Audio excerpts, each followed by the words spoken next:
Vidéo sponsorisée par Magui Education. Magui est là pour vous. Alors, pour avoir accès à ces produits, composez www.maguirevision.com. Et surtout, n'oubliez pas de l'entrer dans l'application Play Store. Composez Magui Education et vous aurez accès à son application qui concerne l'éducation des enfants, à savoir le primaire, le collège et le lycée avec toutes les options confondues. Magui est là pour vous. Bonjour la famille, aujourd'hui nous sommes en Guinée forestière pour vous faire parvenir la situation de la pisciculture dans la préfecture de Massanta, dont l'aménagement est beaucoup plus accentué sur les étangs piscicoles. Alors pour un éclaircissement, nous allons partir à la rencontre du premier responsable qui est le directeur préfectoral de la pêche et de l'aquaculture de la dite préfecture. Suivez son interview avec nous. Bonjour monsieur le directeur. Bonjour monsieur. S'il vous plaît, une petite présentation. Je m'appelle Kerfala Keita, ingénieur géotechnicien, directeur préfectoral de la pêche et de l'économie maritime de Massanta. Okay. Merci beaucoup pour la présentation. Au fait, j'ai quelques questions à vous poser par rapport à la situation de la pisciculture dans la préfecture de Massanta. Oui. Alors, ma première question est en quelle année la pisciculture a été introduite dans la préfecture de Massanta? Bon, disons qu'il y a eu des pisciculteurs amateurs qui ont commencé la pisciculture ici, mais la vraie date qu'on peut prendre pour la pisciculture réelle à Massanta ou en forêt, c'est depuis 1999. La pisciculture a commencé avec le programme PPGF, projet piscicole Guinée forestière. Merci beaucoup pour la réponse à cette question. Ma deuxième question est quels sont les projets qui ont intervenu dans le cadre du développement de cette activité dans la préfecture de Massanta? Dans le cadre du développement de la pisciculture à Massanta, il y a eu plusieurs projets. Ils se sont succédés. Le PPGF, il y a eu le projet piscicole Guinée forestière, on a eu ça. Après, il y a eu le programme, le PDPAP, projet de développement de la pisciculture artisanale en Massanta.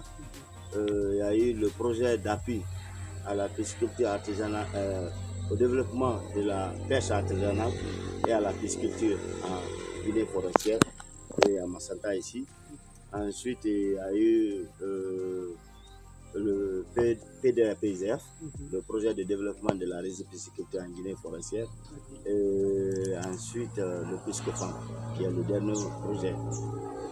Donc, dans l'ordre, vous avez le PPGF, vous avez le PDPAP, vous avez le PADUP, vous avez le PDPGF et le PISCOFAN. En fait, 5 projets. 5 projets sont intervenus dans la préfecture de Massanta et en Guinée forestière.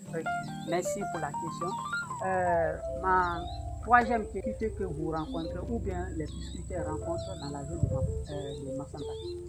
Bon, la difficulté majeure que les pisciculteurs ont toujours rencontrée, il y a d'abord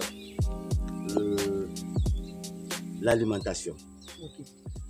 Ça, c'est la difficulté majeure parce que les poissons sont mis dans les étangs, ils ne sont pas alimentés.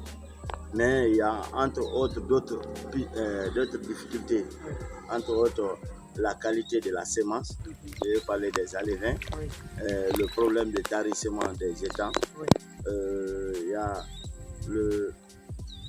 le programme de structuration de la fêtière.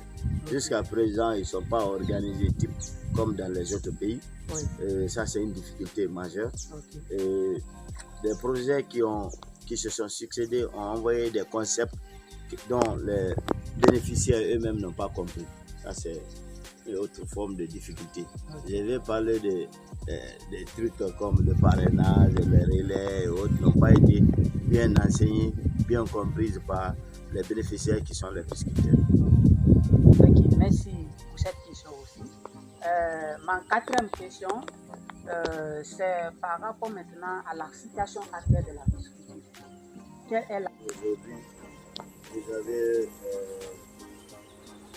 40 groupements piscicoles vous avez 285 pisciculteurs qui cotisent, hein. Sinon ça peut aller au-delà de 500, mais qui sont structurés, qui sont dans un groupement piscicole digne de nom. Donc il y a 285. Il y a 506 étangs qui entourent ces 285 pisciculteurs. Ça, c'est la situation actuelle. Maintenant, par rapport au développement de la pisciculture en Massanta, les politiques se sont succédées en Guinée. Mais nous remercions aujourd'hui la direction de l'ANAC, à la tête M. Sidiki Keita, et sous la clairvoyance de Mme Fatima Kamara, qui est ministre de la Pêche et de l'économie maritime, accompagné par le grand guide, le général de corps d'armée, le président de la République, je vais citer Mamadi Doumbouya, qui aujourd'hui a eu un autre concept de la pisciculture pour nous faire avancer, qui est la pisciculture entrepreneuriale autour des jeunes et des femmes. Une chose qui va évoluer certainement bientôt avec le programme Kunki. Donc là, on aura des vrais pisciculteurs, des accompagnements dignes de nom pour qu'on sorte de la pisciculture artisanale à la vraie pisciculture de développement. Ok, merci pour cette question. Et ma question maintenant est que quel conseil que vous pouvez donner à la population par rapport à cette activité qui est la pisciculture? Le conseil que je peux donner à la population, c'est de croire à la pisciculture. On avance lentement, mais c'est d'accompagner les structures, c'est de se mettre au service de l'ANAG, de la formation surtout, pour que cette pisciculture qui était artisanale puisse être une pisciculture moderne. Les étangs piscicoles, ça avance, certes, mais aujourd'hui on a vu dans les autres pays le hors-sol. Là, vous donnez l'aliment, vous avez une quantité au kilogramme. C'est cette forme de pisciculture, c'est cette forme de développement que nous voulons aller. Donc nous pensons qu'avec l'accompagnement de toute la population, des autorités locales surtout, ça va avancer, Inch'Allah. Ok, merci. Le temps pris. Merci beaucoup. C'est à moi de vous remercier. Merci à vous.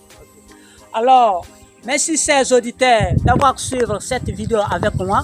C'est toujours M. Biavogi Goua sur la chaîne Diversité de connaissances sur la pêche et l'aquaculture en Guinée. Pour finir, n'oubliez pas de contacter notre société coopérative dénommée Coopérative des entrepreneurs Sisa Agnénien, district Coquet, sous-préfecture Manfreya, préfecture Korikaya.